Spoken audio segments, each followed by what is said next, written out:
MTV news Kannada ವಾಹಿನಿಗೆ ಸ್ವಾಗತ.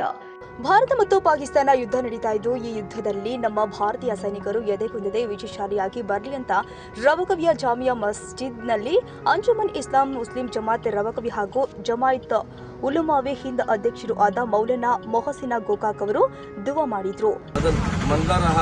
यार अल्लाह इस मुल्क की हिफाजत फरमाइए, हमारे मुल्क के एक एक फर्द की हिफाजत फरमाइए अल्लाह, उसके लिए हम अपने जान और माल को लेकर खड़े हुए हैं अल्लाह, हमारे जान और माल को जो कबूल फरमाइए अल्लाह, हर नजर बस से अल्लाह हमारे इस मुल्क के एक एक बच्चे की हिफाजत फरमाइए. बॉर्डर पर पहरा देने वाले हमारे फौजी भाई जो बाजुओं में अल्लाह और ताकत अदा फरमाइए, मजबूती अदा फरमाइए. दुश्मनों का जिस हालत में उन्होंने हमसे सवाल किया है, जैसा उन्होंने हम पर हमला किया है, उसके दिफा में हमारे मुल्क की तरफ से सिंदूर अल्लाह ऑपरेशन शुरू है अल्लाह, इसमें हमारी मदद फरमाइए. जो मद्दे मुकाबिल हमारे सामने आए उन तमाम को नेस्त व नाबूद फरमाइए. उनको अल्लाह खित्ते अल्लाह उनको दुनिया के खित्ते से लक्ष्य से मिटाने के फैसले फरमाइए. हम तमाम की दुआओं को अपने फضل करम से कबूल फरमाइए. ये रहमत की दया. के जवाब में भारत की तरफ से फौजी कार्रवाई पर रद्द अमल का इजहार करते हुए कहा, क्या ये मुल्क हिंद मुल्क की खुद मुख्तारी, सालिमियत और दिफा के मसले पर किसी किस्म का समझौता नहीं कर सकती.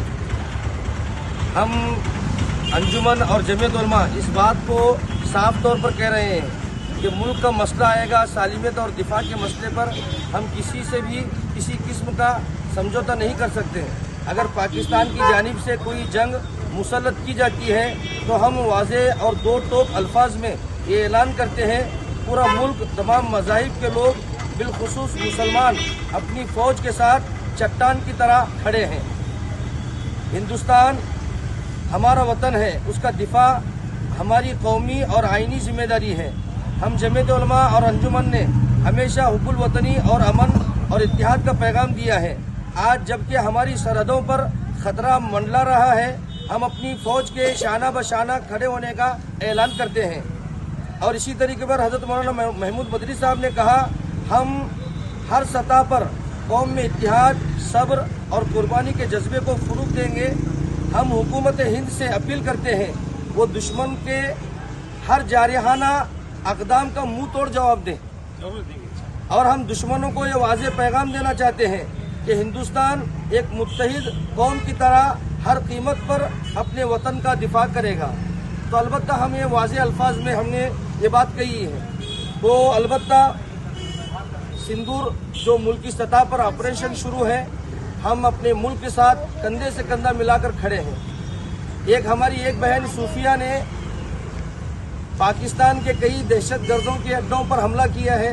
हम हुकूमत से कहते हैं, हमारे पास ऐसी एक सूफिया नहीं हज़ारों सूफिया हैं. आप ज़रा देखें, हम हर तरह की जानी माली कुर्बानी देने के लिए मुल्क के लिए हमेशा तैयार है और तैयार रहेंगे इंशाअल्लाह. मुल्क के लिए सिर्फ जान नहीं, माल की अगर हुकूमत बात करेगी तो अपने पूरा माल लगाएंगे. अगर जान की बात करेगी तो हमारे जानों के नजराने इस मुल्क की हिफाजत के लिए हमेशा से तैयार है, हमेशा तैयार रहेंगे इंशाअल्लाह. इसी तरीके पर आज जो हमारे फौजी भाई हमारे बॉर्डर पर देश की हिफाजत के लिए खड़े हैं, हम उनके कंधों से कंधा मिलाकर खड़े हैं. हम बारगाह खुदाबंदी में दुआ करते हैं, अल्लाह ताला उनके बाजुओं को और कवी बनाए, मजबूत बनाए. अल्लाह ताला इस मुल्क की सालिमियत और बका के लिए अल्लाह रब्बुल इज़्ज़त अपनी जानिब से तहफ़्फ़ुज़ फराहम करें. जय हिंद, जय कर्नाटक. हिंदुस्तान जिंदाबाद, हिंदुस्तान जिंदाबाद, हिंदुस्तान जिंदाबाद, ಪಾಕಿಸ್ತಾನ್ ಈ ಸಂದರ್ಭದಲ್ಲಿ ಮುಸ್ಲಿಂ ಸಮಾಜದ ಮುಖಂಡರು, ಯುವಕರು ಸೇರಿ ಈ ಆಪರೇಷನ್ ಸಿಂಧೂರ ವಿಜಯವಾಗಲಿ ಅಂತ ಪ್ರಾರ್ಥಿಸಿದ್ರು. ತಾಜಾ ಸುದ್ದಿಗಾಗಿ ಎಂಟಿವಿ ನ್ಯೂಸ್ 24x7 ಗೆ ಸಬ್ಸ್ಕ್ರೈಬ್ ಮಾಡಿ ಮತ್ತು ಬೆಲ್ ಐಕಾನ್ ಅನ್ನು ಒತ್ತಿ. ತಪ್ಪದೇ ಲಿಂಕ್ ಶೇರ್ ಮಾಡಿ.